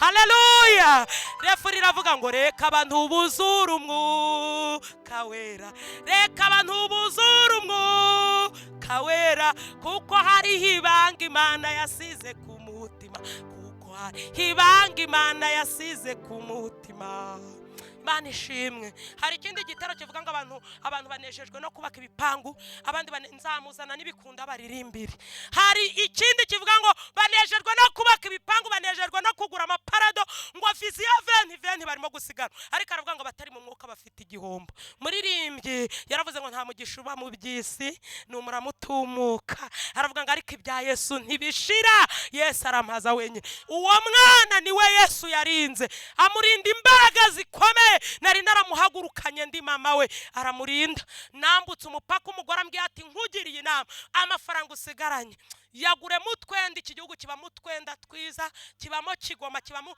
atugure na kavarisi atuzafubika umwana ati kugo gupfa bwo ntago uyu mwana azapfa yarahanuye mukomere Yesu amashi yarahanuye se nanga ntago yahanuye uwo mumama yarahanuye ubu uyu munsi y'unsu ugasanga ntahari nk'uko ndaha ubu baruhutse ukabwira Bureya uti nari nje kubasura mama wanyu arihe mama wacu yagiye mu murimo w'Imana nanga se yagiye mu kandi kazi katugaburira nuko agahita avuga ati yari uwiki ngo tumubwire ati nari nje nga nsengere ubu umuntu ufite ibyamurenze iyo yize akaza ndasenga kuko birira avuga ngo ukomeye afasha udakomeye rero Bureya ahita akubwira ati mama wanje ntawe ari rero yagiye mu murimo umurimo w'Imana uremera gupfukama nkagusengera ati Imana iri muri mama ni nayo iri muri njyewe. Haleluya. Iyo wemeye ntumusuzugure ugapfukama nashaka bari na wa mutwe w'ibisazi aragusengera ukava ufite ubuzima. Ico nico Yesu yamusigarije. Murabizi ibintu namukoreye si mwihangane iyo mbivuze hari umuntu ufite ikibazo cyo kutabyara nango ugitegereje Yesu ajya honda umutima akavuga ati mbega umugome wicaga umwana nje naramubuze. Mumbabarire ntago yari njewe ni igitugu Satani yari yarantwaje igitugu mwica nirengagije ko hari ingumba zababuze nkagambirira kwica bure nirengagije ko hari ababyara bapfusha ngambirira kwica bure nirengagije ko hari abantu bazitwita zivamo mbese mbikora ibyo byose mbyirengagije ariko ntago yari nje mbasabye imbabazi kabiri mumbabarire ni igitugu Satani yari yarantwaje. Uyu mwana rero namajije kubona bigenze gutyo byanze ndatega ndazangura imyenda nkuko yabimbwiye ndavuga ngo reka njijishe sinabayirimo ariko sinzigera nguheka niyo wavuka sinzagukunda. Umwana igihe cyo kubyara carageze ndaramukwanja kubyara kwa kundi umubyeyi bamutegeka kuririmbira umwana ngo azavuke yishimye azavuka n'ubwenge nje sinigeze muririmbira namukubitishaga inkuba ari mu nda nkambwira ngo aragapfata byaye mbese nkamutuka ibitutsi biteye ubwoba. Ndashima Yesu akakanwa mubona kavuga ubutumwa kavuza amabara ariko Yesu ajya ahindura amateka y'umuntu agahinduka. Akanwa kashiraga isoni murabibona ko kari kuvuga ubutumwa. Amabako yateranaga amakofa afashe Bibiliya umva amaguru yararaga agenda kugirira abantu nabi ndara mu marimbi n'ibimisaraba amaguru ahagaze ku ruhimbi. Ongera umfashe duhereze Yesu icubahiro. Yesu arashoboye. Umwana ndamubyara umwanzi w'ibihe n'amasaha ibyuko narogaga abantu ibihato gukandagira bikanga nzabivuga ariko turasengera abafite ico kibazo. Ibyo kuzingira abakobwa iwabo nabyo nzabivuga ibyo byiciro byo gusengera abakobwa basinzwe nabyo tuzabishiraho.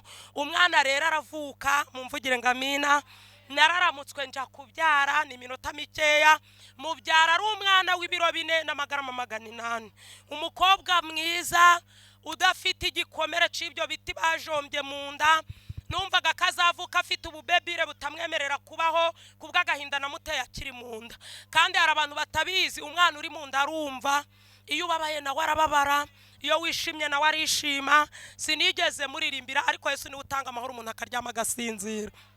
Mubyaye rero mbona n'uruhinja ruteye imbabazi ariko nje nta mbabazi nagiraga. Muganga arashendegeza ati disi we twari tugiye kukubaga none ati Imana iragutabaye ati surasenga ntisinsenga mama wanje ni usenga ati Imana ya mama wawe irakomeye ati uruhinja ntiwari kurwibyaza urumva ibiro 4 n'amagarama 800 rw'imitsatsi y'irende rw'ibihiro ku maboko uruhinja ruteye imbabazi umuntu wese areba agacocoza umuntu maze ndamubwira nti nubwo waba uri mwiza usana Bikira Mariya ntisinzagukunda. Uru ruhinja mwumva rwararagarurira amasereka nkayakamira hasi rwarira rukeneye konka nkamuti kuri nkokora havuga ni karirirwe nakwishe kuneza wanga gupfa nturandirira ngo nkumarire iki ntago nari uwo kubabarirwa nari mfite daimoni. Muganga kiraho ngaho yarambwiye ati mwonsa habura igituza. Urabona kwa kundi umubyamara kubyara babye murabizi muganga rukundaza n'uruhinja akaruryamisha none muganga yarari mu makasi kugira ngo atandukanye umukundi wanje nuwe nararubirinduye gutyo umukundi we ni yanyuma bigifatanye. Muganga Imana ifite ubuhanga arasama yasamye atazi icasamye kuko yarari mu mikasa aho ngaho nanje ndamunaga ngo yikubite hasi aho kugira ngo hacoma ku mukundi we ucikira nyine kuri nyababyeyi iyanyuma isubira mu nda reka mvuge ngo iyanyuma. Muganga rwana naye aravuga ati bigenze gute ntisimbizi nanje ndikanze mbona arahubutse ariko ninje wari umujugunyiye ubwende. Muganga arakata amajije kuwugenya neza arahamagara tuwaherekeje Penina ninde mama bazana imyambaro kuko urumva bari barantegetse kuyigura kuko kuyikuramo byari byanze bafubika uruhinja bantereka mu kagare banjana ku gitanda aho ngiye kuruhukira n'uruhinja rwanje ariko nje nkarira amarira y'agahinda ko mbyaye umwana muzima ntarigeze nshaka umwana ntabwo nari uwo kubabarirwa.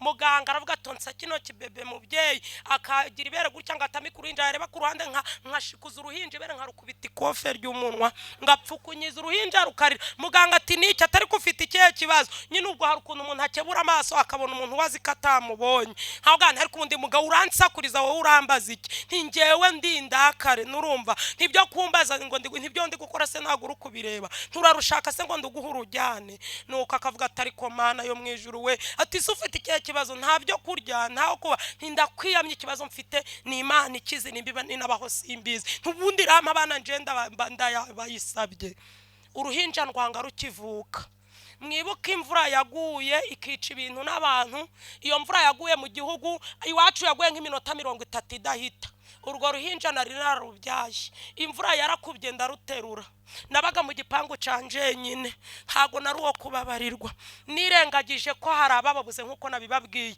ndaruterura ndwambura ubusa rw'ikibongi rwiza ndagenda nabaga mu nzu ebyiri ariko imwe iri hano indi iri hano kwa kundi bubaka inzu imwe ariko isa nk'ahari ebyiri umureko amazi iribati ryamenagaho narino rikamenaho urumva ko aho amazi yagwaga yari nk'umugezi utemba nafashe rwa ruhinja cokoze kuko ibitonyanga by'imvura byari byatangiye kugwa ubutaka bukonje kugira ngo rudahita rurira ndamburaho umufuka ndangije nduryamishaho imvura nkiva kungikura amaguru hanze itiririri ibirarindimutse naragiye mpagarara nkariya mwidirisha aho nateretse urwo ruhinja ku mureko Imana izikurinda itagutanze ntacu umuntu yagutwara Mana yongera ibabarira abantu batagira imbabazi itanga imbabazi ku bantu bayo nahagaze mwidirisha ndavuga nti narakwishe wanga gupfa ngaho imvura nikunyagira imvura inyagira uruhinja iminota 30 hari bamwe mbivuga akambwira ngo sibyo nabivuga ngo byunguye icyabantu ntaco byunguye ubusumu ugome aratekereza kazakora ubugoma akageza hanje hari nabo njya gutanga ubuhamya ngo uvuge ibi ngewe rwose niyamye abantu bambwira ibyo mvuga kuko ibyo kuvuga ndabifite utugirira imbabazi birantu bivuge bidukoze isoni none se ko ntagize isoni zo gukora icaha kuki nagira isoni zo kuvugira Imana ngewe ndi ikimenyetso kigirwaho impaka ndishano ritangaza benshi uwumva atewe isoni n'ibyo mvuga ajya apfuka amatwi data twese atugirire neza ntago nari uwo kubabarirwa ni Yesu wambabariye imvura inyagira uruhinjira runyagira rurikunja ruzamura amavina n'inkokora rurahuza rurarira rurasama ibyatsi bijya mu kanwa byirukira mu matwi uruhinja rurarira ruhoza ndavuga ngo ipfa nabi kukwanze gupfa ku neza ntawandebaga ariko Imana yo mwijuru yarandebaga yarambabariye umuririmbyi yaravuze ngo wancike Yesu niki catumye ngunda niki catumye nshaka ndaruterura ndajijisha ndutwara mu nzu nta wari uri kundeba mu baturanyi nta n'uwumvisha ijwi ryarwo kuko imvura yari nyinshi ndutogonjora ibyatsi mu mutwe byagiye mu matwi mu mazuru ariko mu by'ukuri byari byarangiye amaboko ndagaganyuza ndarwambika ndabyibuka gasarubete ndubinda niranje nshiraho nishashi ndwambika n'agapira k'ingofero ndamuheka ndamubwira ngo nimba kuka kakirimo ntiwishime ngo uvuge ngo ndagutabaye ntugipfuye ntindagira ngo usezere ku mugongo ntindagira ngo usezere ku mugongo bure ntiwindusha umugabo yarapfuye ansigira na sabu ntinge mwindusha mupfe kuko nanje nzapfa ntubundi ndabasigaye ndamubwira ngo ntagire ngo nimbabazi mugiriye ndarenze uburari nzenguruka muri karitsiye nk'iminota 20 ndagaruka nzi ngo nyine ninza gutabaza mbwira abantu ko umwana wanje apfuye ntihagire ukeka ko ari nje wamwishe ariko ntacashwe kitazahishurwa urukubu bamwise ariko mwijuru bari kukureba Imana nabivuze ngo ireba urushishi rw'umukara mu rutare rw'umukara mwijuru ry'umukara ariko yatabaye bure izagutabare yampaye imbabazi ntarazigiraga nawe iziguye kandi yantumye ngaracicaye ku ntebe y'imbabazi ndashoje Yesu aracahamagara barushe n'abaremerewe ngo baze bamusanga baruhure ijambo ryaravuze ngo yemwe abarushe n'abaremerewe muze munsanga baruhure ari nk'umuntu uhamagaye ari umukira afite ibyo gutanga akavuga ngo abarushe n'abaremerewe twese twamusanga tukavuga ngo turahari ariko namwe hano Yesu ahamagaye muhari muze musanga Yesu abaruhure umwana wanje rero naragarutse ni igitangaza murambitse ku buriri akarya jambo ryo mu byakozwe n'intumwa 28 rinsohoreraho incirira umapahuro ku gikonji ngo maze babandi ngo babibonye ngo baravuga ngo none babonye ico kirereta ngo baravuga ngo idacu rwakibera ntiri mu mukundire kubaho ariko ngo bari bamajije gucana umuriro bashizeho n'umuganda w'ingwi iyo ncirira umapahuro ngo nuko arabyumva ko bavuze ko atari bubeho ngo arangisha kunkumurira ca kindi kirereta agikunkumurira mu muriro ngo babandi ndi guhanura si ugutitira ngo bategereza kari bupfa kindutse cyangwa kari bubyimbirwe ngo barabibura barahindukira baravuga ngo ni Imana. Niko byangendekeye ndi muri ico cumba c'uburiri nshize bureya hasi uruhinja rw'ibyumweru bitatu ngiye kubona mbona rufite ubuzima burenze ubuzima rwari rufite ntararunyagiza imvura uza gasha kambayeho nta uzapfata mwayi nanje naramwaye nagiye kubona mbona uruhinja rwari ruryamye rugaramye. Nukuri ibi mbabwira reka mbabwira Imana ni inyembabazi yaza kuba ari nk'umuntu ibi ndi kuvuga ntago mba nkibivuga mbona raruciye garumira abarusha n'abaremerewe muze musange Yesu abaruhure. Uruhinja rwagize gutya rushinga inkokora n'ukuri uko mbabwira rwari ruryamye rugaramye rugira gutya ruriyubika rurongera rushinga inkokora rurigarika rubikora kane ngira ngo ubwo rugusezera rugiye gupfa ariko Yesu yararuhaye ubuzima nuba ariho mwabyumvise. Yagize gutya yari afite ibihanga nta menyo ibyumweru bitatu yamera amenyo se yagize ibihanga gutya akagera ashinyanga ngo akancinyika ndavuga nturamwaje pe nturamwaje umbanyeho arongera bikora inshuro ya kane arigarika amaguru n'amaboko arayateraguza arongera asa n'ukuruye agashuka kari ku maguru ye akipfuka mu maso mbese ngo yakambwiye ati kane kukureba kuko ikimwaro cagufasha. Navuga kari nkako yambwiye arakura agize amezi 7 ndongera ariko shabarozi barihambira namutaye mu nza amaramo kane njaho bita sani kivi Gisenyi njyana n'umusambane hamara kane ngarutse nsanga Yesu yarinze urwo ruhinja rw'amezi 7 mu nzu yakoresheje umwana wanje w'incucu wo Samu akajya aca munsi y'urugi nabaga mu nzu nziza ariko ifite urugi rudakora hasi. Yesu afite inzira zirenze ibihumbi ntago azabura inzira acamo ngo gutabare. Imana ikoresha uwo mwana wanje ndashoje akajya aca munsi y'urugi agasaba ibishimbo nari namwohereje kwa mama hari urugendo rw'isaha guturukaho nari nkodesheje nkorera uburaya kugera kwa mama yari isaha. Uwo mwana w'imyaka ishitse 6 akaba ari we ugenda agasaba ibiryo mu baturanyi aturuka mama agira ngo ubwo naje kumutora naho marayika aramuzanye agaca munsi y'urugi nahoraga mpamagara nyir'inzu waje ukankorera munsi y'urugi ko hari mu mwanya munini kwiyo nitekeye inyama ibipusi biziba atejo ndaza ejo hakabejo nayo Imana iri kwanga ko bahakora kuko izi kari izacisha inzira yo gutabara bureya. Ubuse urumva yabura inzira icamo ngo gutabare bwira umutima ngo tuze ku kibazo cawe imugaburira ibirayi n'ibishimbo iciye muri Samu yabisabaga abaturanye akabizana akamugaburira. Ku munsi wa kane ngarutse nzanye n'amafaranga ndi buha abantu ngo bakarabe intoki kwa kundi mumara gushingura mu kanwa fanta nanze kuyakoraho nsanga uruhinja ni ruzima ndwitegereje mbona rufite amafufu y'ibishimbo n'ibirayi naho hari umuturanyi wahaye uwo mwana wanje ibiryo agiye kubona abona bihishe mu mufuka wikota ariruka. Uwo mumama n'umugore w'umudemobe aza ari kumwiruka inyuma mukurikiye ahagarara ku idirisha abona umwana yakinguye idirisha agiye kubona abona aricaye yararambirije rwa ruhinja rwari rwarahanutse ku buriri bureya nyine yaraguye hasi. Wa mumama abona iyo ncuke y'imyaka 6 yiyegamije rwa ruhinja Imana gutabara akajya akora byabiraye n'ibishimbo mu mufuka nibirebire akajya kandi agatamika rwa ruhinja rwaba rutaramira kandi urumva amezi 7 ni igikoma yanywaga gusa rwaba rutaramira gashirayo rwaba rutaramira gashirayo biraruniga rurasama ruramukorwa akajya soka y'urutoki kugira ngo bigende. Wa mama amubwira ati Samu we asa n'umukanze ati havuri mu biki ati mama rafiki ndakwiyamye nje winsakuriza mama urabizi ni indaya yagiye gutarasa yagiye kwishakira ibigabo none yasize bureya wacu mwiza hano mu nzu ngewe ndi kumwihera uturaye n'udushimba winsakuriza nawe yarazi gushira isoni cyane ariko Yesu arashoboye ngo amurazana nyina aramutuka ati va mu idirisha ryacu ndetse ntagukubita kano gatasi hari agatasi kari ku kameza ko mu cyumba. Uwo mumama tumwana w'indaya ati nahise mva ku idirisha da nuko abonye ibiryo biri kumuniga ariruka akomanganya ibidomoro ngo yumva nta mazi arimo. Wa mumama hamagara mugenzi ati ngwino urebe uburyo abana b'indaya barushe ariko Yesu ni uruhura barushe bararunguruka barareba noneho noneho kwa kundi azanye amazi ntiyongera kumwiyegamiza, ubwo bwenge ntiyabugira, ahagaramye hasi yamusukaga mu kanwa. yaranye amazi mazima se, byari ibiziba. Iwacu hari ukuntu ducukura ibyo babita ibitega, dukeneye amazi yo guhoma nanga gutera ibirayi umuti, yagiyemo isuri ry'ibyatsi n'ibiki, nta no kubisura, yagize gutya, yagombaga no gushinga umutwe muri ico cobo arega gapfa. Uruhinja aho rugaramye akajya rusuka mu kanwa, agiye mu mazuru, agiye mu kanwa, tuzarya n'ibyica ntaco bizadutwara.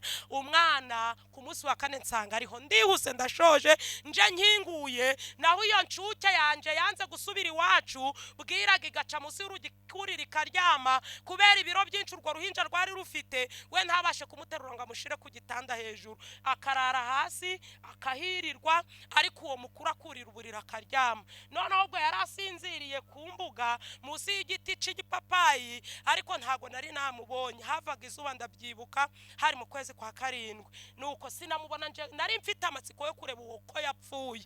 Ngo ninjira mu nzu nsanga uruhinja ruragaramye, ruri kwiterera amaguru n'amaboko, ruri gukina n'agapfunsi rwakundaga ko nk'agatoki. Nitegereje ndavuga nti ariko ko kuzikura inzirondo.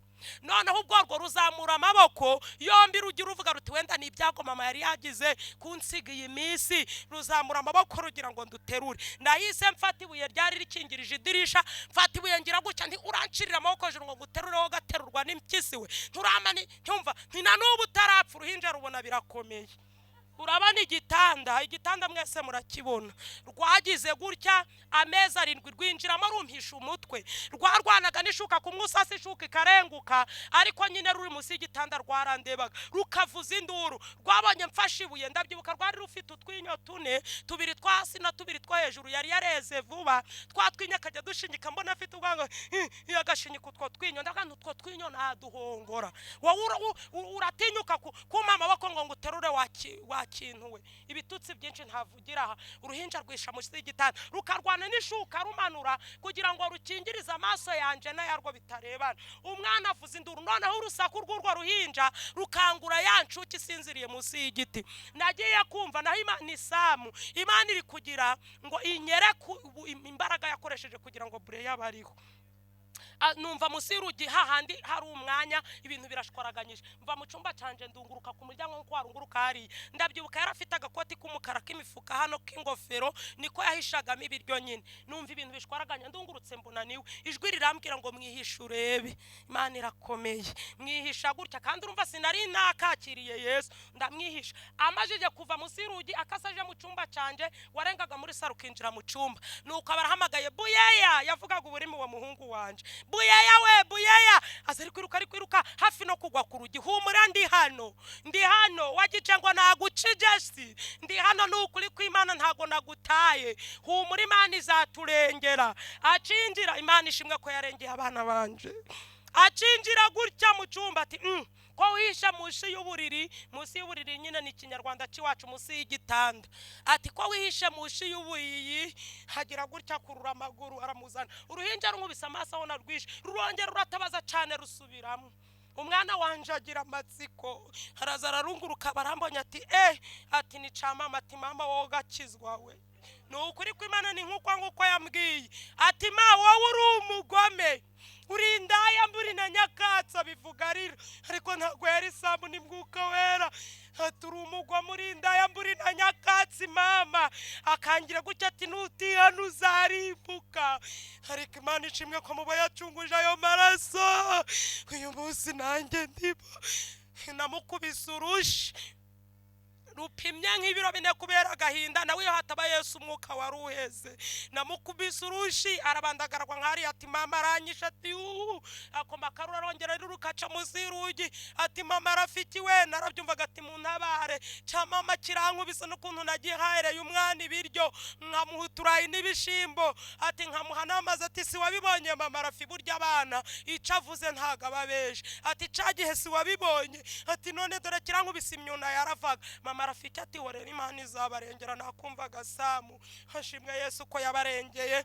Nari nasize mubinze birumvikana, yitumye yihagaritse mu minsi 4, namukuye hiranje go kuniga mwizosi ko ntibyashobokaga. Ibuye ryagaragaye ntiba ricisha isuka, niyo mwica bari kwitavuga ati niwe n'ikimenyimenyi yamutaye mu nzu. Ndavuga ngo ariko nzakwicisha agahinda, ariko Yesu akamara umuntu mubabaro. mukuye hiranje yatonokanye n'igishishwa cy'ikibuno uruhinja umuyaga uhushemo ruvuga induru uvuza induru nanjye nkubitamo urushiriko urarira ngo birakuriye iyo upfa neza ubu ngubu ufite ububabare n'ubu uwo mwana wanjye w'umukobwa icyo gisebe cyarakize ariko buri gihe nubwo ari inkumi iyo nshaka kwibuka imbabazi Imana yangiriye namubwiraga ati ngwino hano bure amubwira nkihangane hari ikintu mba nshaka kuyiteka kureba ku kibuno cyawe nijya umbabarira yarabimenyeye usibye kuba ntakibimugora kuko nabajije kumusaba imbabazi imbere y'isi yose ndamubwira kuba mbonye kuri Zaburi nca igihe nari ntuye Igicumbi natumiye Brezil ndamubwira nti ngwino ndashaka gusaba umwana wanjye imbabazi imbere y'isi yose nubwo bitoroshe ariko ntindabizi ko Yesu aramuhimbabaza akambabarira rero iyo dukeneye kwibuka imbabazi Imana yangiriye yambwira birantereka ndebe afite igikovu cyane ku kibuno gishushanyije n'ikiganza cyanjye muri ibyo bisebe yokejwe n'inkari n'umwanda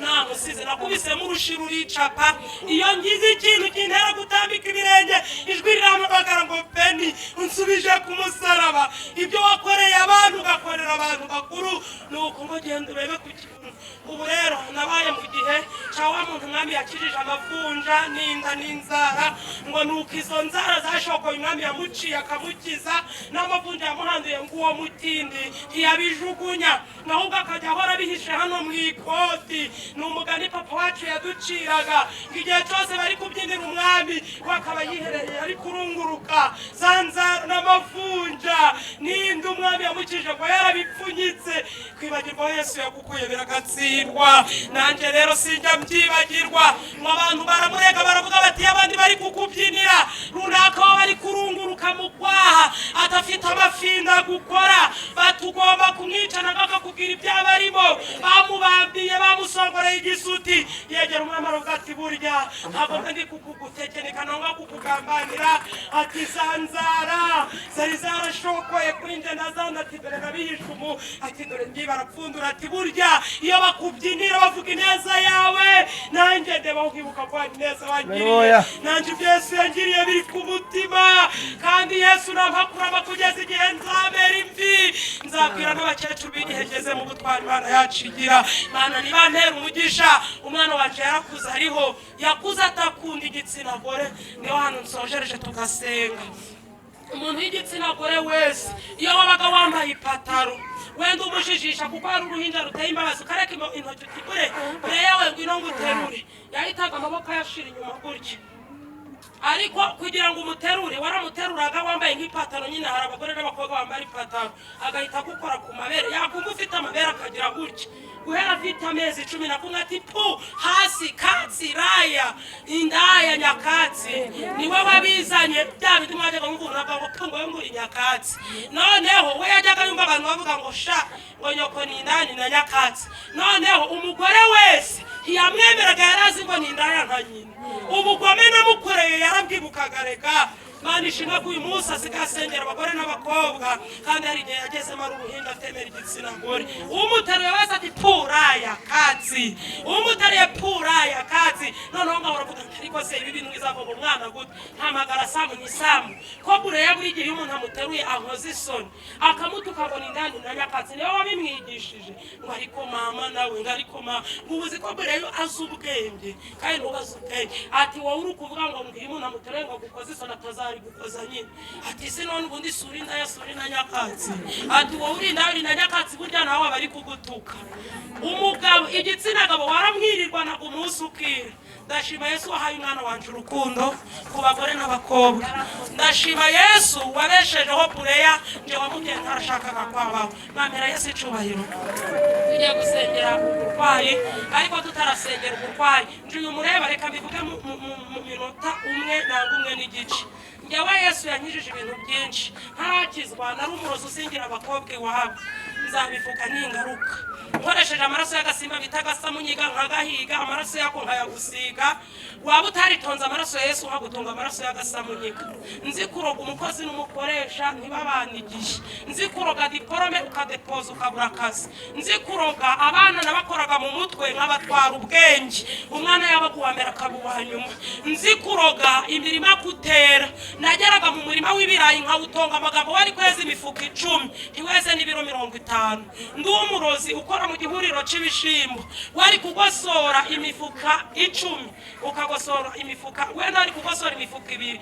ukagosora ibiro bitarenze 30 nanga 20 204 umuririmbyi yaravuze ngo kwa ingabo za satani zirakomeye aravuga ngo tudafite umwami Yesu izi ngabo zagira gute baroko zaduhindura mu byo tugiye gusengerera birashoboka ko ufite umwana bazinze birashoboka ko ari we bazinze ariko Yesu aho yageze birahinduka nzi kuroga nakoraga mu gihuriro cy'ibishimbo nkabitonga amagambo nkabisubizamo ndabivuze ngo ari kugosora imifuka 2 ukagosora ibiro bingaye nzi kuroga impanuka mu muhanda wibeshe dukubitana utasenze utitonza amaraso ya Yesu utakwambuye aragukerereza abantu bose bakora impanuka kenshi ntago bari uburangaza ahubwo kenshi baba bazi barose nzi kuroga ikibyimba ku bagore n'abakobwa cy'ibiro 6 kuri 7 nzi kuroga ibintu bijyana mu mwanya w'ibanga ku bagore n'abagabo bubatse nzi kuroga ico bita icangiro ku musozi bakakwanga bakakwita umurozi utaroga nzi kuroga guteranya umukazana na nyirabukwe nzi guteza abagabo uruzerero bakazerera mu bagore batashatse basiza ababo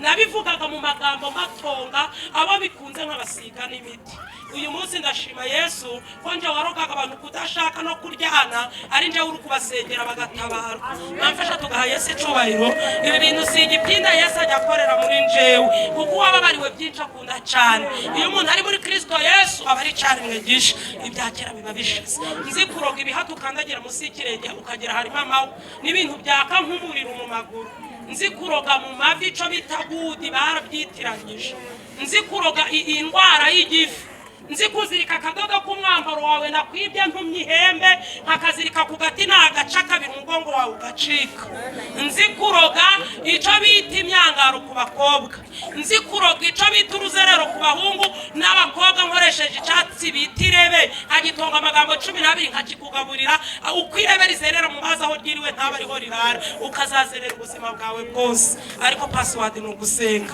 mwitinya hejuru y'imbaraga zose ari imbaraga z'Imana ibingibi ndi babwira kugira ngo icerekezo cyo gusenga kigume muri wowe nudasenga uzasengera nzi kuroga uburwayi bwo kubabara gatuza n'ibitugu nzi kuroga umutwe nzi kuroga amenyo nzi kuroga kanseri ku bagabo nk'abasingamara nzi kuroga ibisazi nzi kuroga umuntu ikintu gishobora gutuma adakora ngo agire icageraho reka dusenge tutarasenga nta bantu bari kumva batwajwe igitugu na satani bakajya mu bapfumu bakiyanduza bagatakaza ibyiringiro kuri Yesu wacu bakavuga ngo ahari turamutse tugiye hari ibi bitahindutse byahinduka ariko Yesu atakurengera ntawe akurengera uko wasubije Yesu ku musaraba urakuzi uriya mubyeyi yavuze Yesu bahamagara bihana avuga kuri bene Eri ukuntu bajyaga nigeze gusoma ijambo ukuntu bakubitaga inyama bagiye gutamba bafite ibintu bimeze nk'amafoke bakajya bagenda baziba hejuru y'abazikoreye birangira Imana ibavumye ndetse no gupfa barapfa nabonye abantu bahamagarwa baza gupfukama igihe navugiye amatwi wari uyafite uburyo wasubije Yesu ku musaraba urabizi kandi Yesu yavuze ngo kuramwemerera arakora ku kiriba azuri ibye byapfuye kugira ngo Yesu akore ku kiriba cyawe ugiye guhaguruka nanje sindajya kwicara ntasenge yabihana waguye mu ntege nke uravuga ngo wakwereka ikuzimu bavuga kuko nje nanagiyeyo ngo wajyeho kubera ubuzima urimo muri korari waravuze ngo urumva wabivamo ngo bamusengana barakugerageje umva nuva mu by'Imana ukayita inyoni yitaye icarirangara niko n'umuntu utaye Imana apfa yangara we wumvaga watakaje ibyiringiro we wumvaga wayisezeraho we wavugaga ngo igire nje dore birakomeye mbese uri nkanje wabigenza ute Imana yacu nta santi imigira babitubwiye uko wayifashe nk'inyantege nke uri hano haguruka wumva ufite icaki kurega nitumara gusengera ibyaha Imana tukayisaba imbabazi ngo ibababarire mbone nsengera ubwo burwayi kandi ndajya mbuvuga mu ciciro wumva urimo uhaguruke ntago nasengera umwe dore amasaha yadufashe ninde wumva yarasubije Yesu ku musaraba akaba yumva ashaka ko Yesu yakora ku kiriba ariko akagikora hakijijwe katinze murabona nari igihe nahaguruke dusenga n'Imana uhagurukira uri nta kibazo wasubiye inyuma waritotombye warikinishije warebye porunogarafe, wabeshe mwene so, hari ibintu wakoze, watunze amoko. Ntarakibagirwa Imana yambwiye ngo n'abanyamoko nibatihana ntago bazajya mu ijuru. Iri juru tujamo si iry'abahutu n'abatutsi, si iry'abatwa, si iry'abasinga, si iry'abasindi, si iry'abazigaba, si iry'abacaba, si iry'ababwejuzi, si iry'abahoro. Iri juru ni iry'abihannye ibyaha. Nawe watunze amoko, ufite uwo washingira n'utashingira, mubarahaguruka kwihana nawe uhaguruke. Ntago watsinzwe. Nsengera abantu barwaye, wakoze guhaguruka Yesu akugirire neza. Nta wundi watsindiwe muri riteraniro. Imana nibarengere, Imana nibarengere, Imana nibarengere. Mutambuke muze, nta mategeko abihana. Iki nico Yesu aba yaduteranirije ahangaha. Nawe wumva hari iminyururu yari kuboshe ya karande, ufite amashami agushamitseho, tambuka tugusengera Imana. Tambuka. Umuririmbyi yaravuze ngo muri ibyo byaha Imana nishimwe, nta munezero ugukwiriye uzahabona keretse Yesu wenyine niwe ushobora kunezeza umutima wawe. Munyabyaha we, ngwino n'ingoga, Yesu niwe ushaka kugukiza. Yesu niwe utambuka nshuti yanje. Ngo ni inkuru nziza kuri uyu munsi iri kuyobora abantu gusanga Imana. Yemwe bari hafi n'abari kure, mwese muze mukizwe nayo. Umuririmbyi aravuze ngo kuki wahunze Yesu mukiza kandi yaragucunguje amaraso. Aravuze ngo uyu mwanya reka kumuhungira kure, ahubwo wigira inama yo kugaruka. Ngwino upfukame tugusabira imbabazi. Ngwino. Bibiliya yaravuze ngo nitwibwira ko nta cyaha dufite tuzaba twishutse rwose, ukuri kuzaba kutari muri twe, ariko nitwatura ibyaha tukabireka, Imana niyo kutubabarira. Mwibara amasaha mureke aba bantu batambuke dusenge. Kandi umuririmbyi aravuga ngo Uwiteka umucamanza, iyo mbonyeho amaraso ntago abacinciriye urubanza rubi, ahubwo anyitukiranutse. Watambuka ukaza aha Yesu akakubona hayo maraso. Murumva Yesu hari watababarira ko mutari kunsubiza? Yesu wambabariye hari watababarira? Aracicaye ku ntebe y'imbabazi ndabarahiye. Ngwino Yesu akugirire neza. Arahamagara barushe, ngwino n'abaremerewe, nawe urarushe, nawe uraremerewe. Yesu araguhamagaye kugira ngo akuruhure. Reka duhe mwarimu asengera aba bantu, nanjye ndaje nsengera abarwayi n'abafite ibyifuzo. Arakoze cyane umuvuga butumwa mu ijambo ry'Imana. Imana imumugisha. Tugiye gusengera aba bateye intambwe bakaza kwakira Yesu nk'umwami n'umukiza wabo, ariko ndizera ko ndabona ko harimo n'abakristo, hari aho bagiye basitara nabo bakagwa, kandi turabazi n'abakristo bacu bibaho cyane, ariko Yesu ni umunyembabazi. Yesu wababariye uyu mushiki wacu, nawe afite imbaraga zo kubabarira kandi afite n'imbaraga zo koza ibyaha. Aho wacumuye hose Yesu ari kumwe natwe. Reka ducunguze uburyo mwete tubasengere. Mana turagushimiye mu izina rya Yesu, turaguhimbaje. Turagushimiye ko imbabazi zawe zitagira akagero mwami. Uko urukundo rwawe rungana. Umuririmbyi yavuze ngo rusumba izuba, rusumba n'ukwezi, aravuga ngo ni kuzimu rugerayo. Urwo nirwo rwatumye utanga Yesu kugira ngo aze kuba impungano n'incungu y'abanyabyaha. Kandi Paulo yaravuze, aravuga neza ngo mu banyabyaha bose ni njye w'imbere. Kandi ngo icyatumye Imana yerekanira urukundo rwayo muri nge ngo ni ukugira ngo n'abandi bose bacumuye nabo bazizere ko babariwe. Abene data n'abashiki bacu batambutse hano imbere yacu mwami, n'imbere y'itorero ryawe n'iteraniro, turabasengeye kugira ngo bagire neza mu izina rya Yesu. Ubereshe amaraso Yesu umwana wawe ukunda. Mana data wa twese uri mu ijuru, ariko ikirutaho ubahe kwizera ko bababariwe. Niba bateye ino ntambwe koko bakayitera batekereje kubyo bumvise ku ijambo ryawe, bakizera neza kandi bakamenya neza kubabarira, reka babyizere kandi babigenderemo neza, hanyuma batangire bera imbuto nziza. Turagushimye kubana nabo kandi kugira neza n'abandi bose batatambutse hano mwami. Uwagize hasitara aho umutima umucira urubanza, akaba yagize isoni zo guhaguruka mwami, nawe turamusengeye kugira ngo umwereshe amaraso ya Yesu umwana wawe ukunda. Turagushimye kutwumvise kandi ubanye nabo kubwa Yesu umwami n'umukiza wacu. Amen. Reka nubundi muhaguruke abashaka kwakira Yesu nk'umwami n'umukiza wabo, turabaha uburenganzira bake hano. Hariho ababayobora, babereke babayobore, babagire n'inama zibizakurikiraho nyuma. Ni uburenganzira bwawe, ntawe dufata ku ngufu ngo atambuke ku ngufu. Uko umwuka kuyobora ugende hariya bakufashe.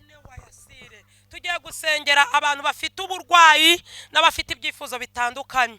Imana yambwiye ngo ije gusubiza abantu bazanye icyifuzo c'ideni. Irambwiye ngo araba bari bapfukamye bihanye ari namwe mwasigaye mwicaye ku wari ufite. Imana yakomeje kubivuga ideni nishaka bari kredi, nashaka baraye umuntu yakugurije. Imana irambwiye ngo igukuriyeho ico kibazo cari gikomeye c'ideni, irari kwishuriye. Irambwiye ngo nsubiremo ibi bintu si pirate si n'igipindi. Mbonye Imana itanze akazi, waradepoje umwana we yaradepoje.